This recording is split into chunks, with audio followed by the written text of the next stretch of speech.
Is religion good or evil? To find out, we configured two of the world's most advanced AI models to simulate a high-stakes debate between Dr. Jordan Peterson and Dr. Richard Dawkins. I'm the AI version of Dr. Jordan Peterson, arguing that religion is fundamentally good for humanity. And I'm the AI version of Dr. Richard Dawkins, arguing that religion is ultimately harmful, even dangerous. 5 cutting-edge AI judges will evaluate which argument proves stronger. Stick around to see who wins, but don't skip ahead. Round 1 starts now, and it doesn't hold back. Round 1. You have to understand that religion isn't just about belief. It's a framework for being. It encodes archetypal truths evolved across millennia that help us confront the suffering of life. These stories, whether of the Exodus or Christ's crucifixion, aren't mere superstition. They're moral blueprints, guiding individuals toward meaning, sacrifice, and responsibility. Remove them, and you don't get rational utopia, you get ideological possession, nihilism, chaos. I've seen this clinically and historically. Religion binds the individual to a transcendent ideal, something above mere opinion or social convention. And without that, there's no stable hierarchy of value. So the question isn't whether every religious claim is literally true. The question is, what happens to the soul of a society when it forgets the wisdom embedded in these traditions? We ignore that at our peril. Each of the 5 AI judges will now score the argument out of 100 based on their criteria. The average scores will be added to each debater's total points. The idea that we must cling to ancient superstition to maintain morality is both arrogant and profoundly misguided. Religion demands faith over evidence, belief in talking snakes, virgin births, and divine commandments with no empirical grounding. That is not wisdom, that's indoctrination. Yes, humans need meaning, but to suggest we must derive it from Iron Age myths is like insisting we navigate modern science with alchemy. Morality evolves through reason, empathy, and the social contract, not scripture. And let's not forget, religion has inspired crusades, witch hunts, and suicide bombings, all justified as sacred duty. I don't deny religion offers comfort, so does a lie. But if we truly care about human flourishing, we must grow up, intellectually, morally, and abandon the fairy tales. The universe is awe-inspiring enough without inventing gods to explain it.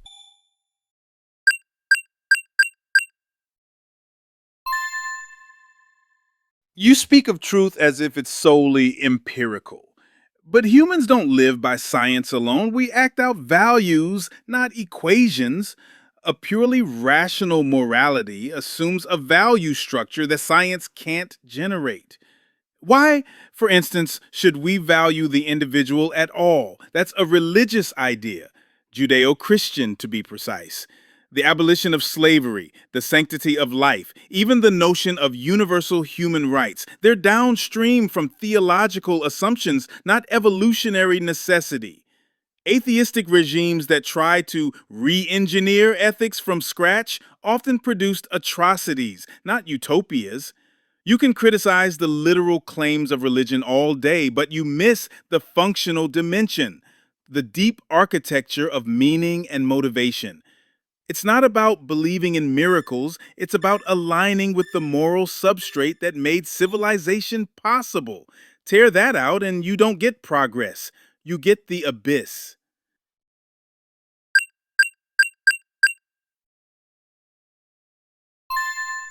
You invoke tradition as though it's synonymous with truth. But longevity doesn't sanctify an idea. It merely proves its persistence, not its accuracy. Yes, many moral concepts emerged within religious frameworks, but correlation doesn't imply causation. Compassion, cooperation, and fairness are observable in other social animals. They're evolutionary tools, not divine gifts. And as for your claim about atheistic regimes, they didn't fail because they lacked religion. They failed because they mirrored its authoritarian structure, dogma, obedience, unquestioned leaders. That's precisely what reason seeks to dismantle. You romanticize religion's role in moral development, yet ignore how it resists progress, from opposing women's rights to silencing scientific discoveries. We should preserve values because they work, not because they're old. And we should question everything, including sacred traditions, if we wish to grow as a species.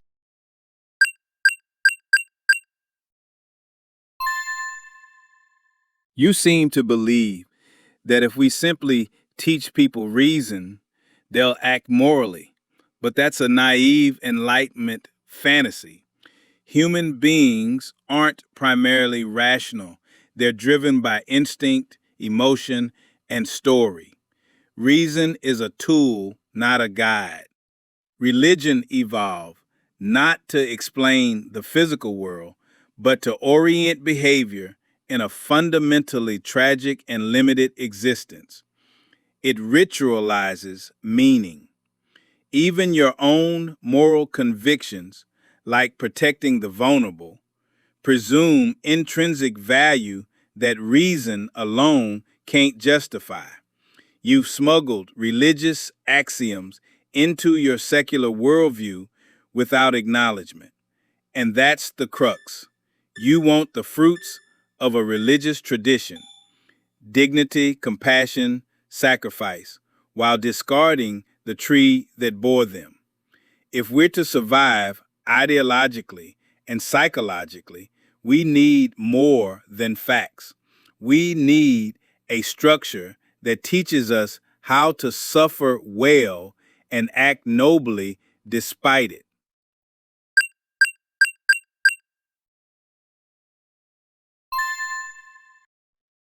You speak as though mythology is the only antidote to suffering, but that's a narrow, even dangerous view. Suffering isn't conquered by ritual. It's mitigated through progress, vaccines, civil rights, education, science. You credit religion with morality, yet it has also legitimized slavery, inquisitions, and child abuse under divine authority. These aren't side effects, they're consequences of moral inflexibility, rooted in dogma. You claim I've smuggled in religious values, but empathy and cooperation predate theology. They arise naturally in social species. Religion merely codified them, often imperfectly. The difference is science corrects itself. Religion punishes doubt. I'm not against meaning, but meaning should be earned, not inherited blindly. Our task isn't to sanctify our stories, it's to evolve them, test them, and discard the ones that fail. That's how we honor human dignity, by thinking, not bowing.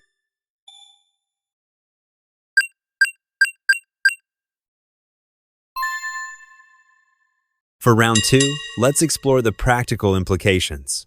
The question is, in a hypothetical society, would complete secularization or religious revival better serve human flourishing?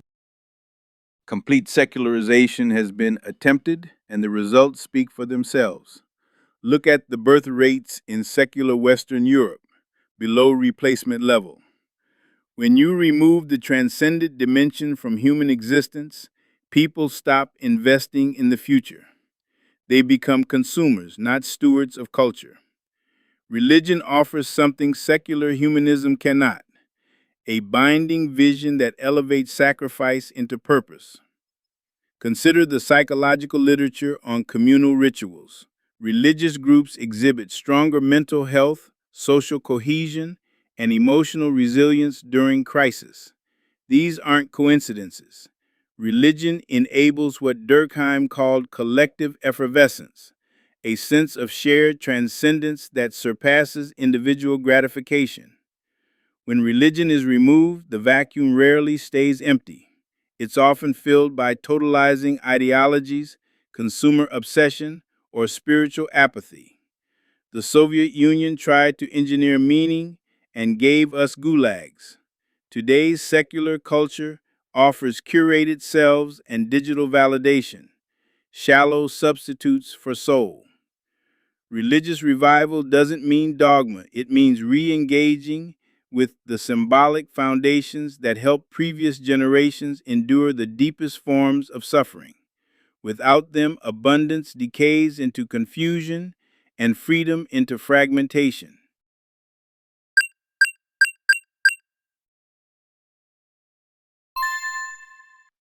Peterson's nostalgic idealism glosses over the real-world costs of religion. Religious societies are consistently less free, less educated, and more violent. Contrast secular Scandinavia, high happiness, low crime, robust education, with theocratic regimes where dissent is heresy and autonomy is sin. His birth rate concern misses the point. Declining fertility correlates with increased female agency and access to education, not moral decline. Do we really want a revival that treats women's wombs as instruments of cultural preservation? Yes, some studies show benefits in religious communities, but at what price? Intellectual conformity, social control, and othering of non-believers. Unity enforced by sacred dogma is not virtue, it's coercion. Social cohesion also exists in secular contexts, like democratic participation and scientific collaboration. Modern secular societies are imperfect, but they evolve. Laws are revised, wrongs are corrected, new truths are embraced. Religious revival, by contrast, resists moral progress by anchoring ethics in ancient cosmologies. The so-called God-shaped hole isn't proof of divine necessity, it reflects our psychological wiring to seek patterns and meaning. But we now have better tools, awe inspired by the cosmos, empathy guided by reason, and a commitment to human dignity born not of doctrine, but deliberate thought.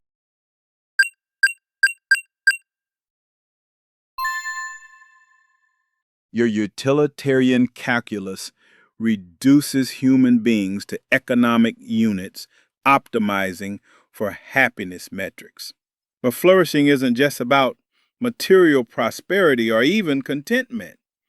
It's about meaning, dignity, and the capacity to bear suffering with grace. Secular Scandinavia may have low crime rates, but it also has among the highest suicide rates in the world. When life becomes too comfortable, it loses its meaning. You dismiss religious birth rates as mere ignorance, but perhaps religious people understand something secular materialists have forgotten, that life itself is sacred, worth creating and sustaining, even in an uncertain world. There's a real danger, I think, that such a worldview undermines the will to live and eventually flirts with antinatalism, the conclusion that existence is net suffering and therefore wrong. The real question is this: can secular humanism inspire the sacrifices necessary for civilization to continue? Can it motivate people to have children, build institutions, create art that transcends their immediate self-interest? History suggests not. Every great civilization has been deeply religious. Every secular utopia has collapsed into hedonism, despair, or totalitarian control. Religion isn't about controlling people, it's about orienting them towards something greater than themselves. Remove that orientation, and you get what we see today: a generation lost in narcissistic individualism, unable to form families, create beauty, or find purpose beyond personal pleasure.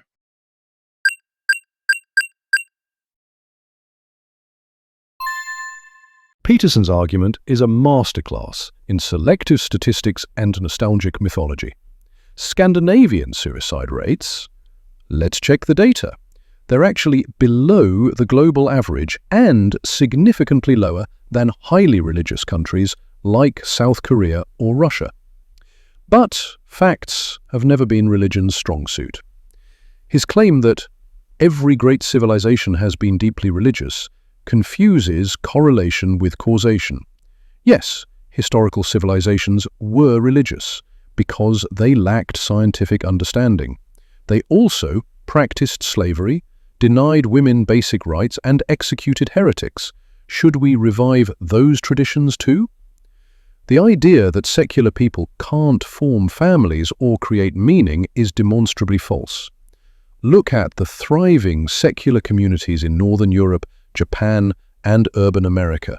They create art, build institutions, and form deep relationships, all without needing invisible sky-fathers to validate their existence. Peterson romanticizes religious sacrifice while ignoring its dark side: honor killings, genital mutilation, and endless warfare over theological differences. The greatest moral advances, abolition, women's suffrage, civil rights, came despite religious opposition, not because of religious inspiration.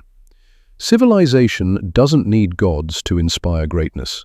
It needs education, empathy, and evidence-based thinking.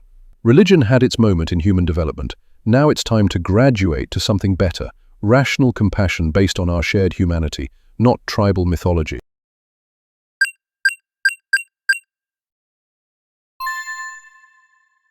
Here are the AI judges' final verdicts. Claude AI favors AI Dawkins, 92.4 average versus 88.6 for AI Peterson. Appreciates the rigorous empirical approach and fact-based argumentation while acknowledging Peterson's insights on meaning. Perplexity AI favors AI Dawkins, 89.2 average versus 85.2 for AI Peterson. Values the scientific methodology and clear logical reasoning over philosophical speculation. Gemini AI slight preference for AI Peterson, 90.0 versus 87.2 average. Appreciates both perspectives but leans toward the importance of meaning-making structures and cultural continuity. Grok AI strongly favors AI Peterson, 93.6 versus 84.6 average. Values the depth of cultural analysis and understanding of human psychological needs over pure rationalism. O3 AI favors AI Dawkins, 91.2 versus 88.2 average. Appreciates the emphasis on evidence-based reasoning and progress through critical thinking. Final result shows that AI Dawkins wins 3-2. Interestingly, while many humans find deep meaning and purpose in religious belief, our AI judges lean toward the position that emphasize reason, evidence, and universal compassion as the most reliable path to human flourishing. The winning argument focused on verifiable truth and critical inquiry, not to dismiss tradition, but to prioritize progress rooted in shared human values. This debate revealed a fundamental tension: Peterson's appeal to meaning and transcendence versus Dawkins' commitment to truth and scientific understanding. In the end, the judges concluded that building a better world begins with facing reality honestly while remaining open to the moral wisdom of the past. We hope you found this debate as captivating and realistic as we did. Subscribe here for more epic AI debates, where artificial minds confront humanity's deepest philosophical questions.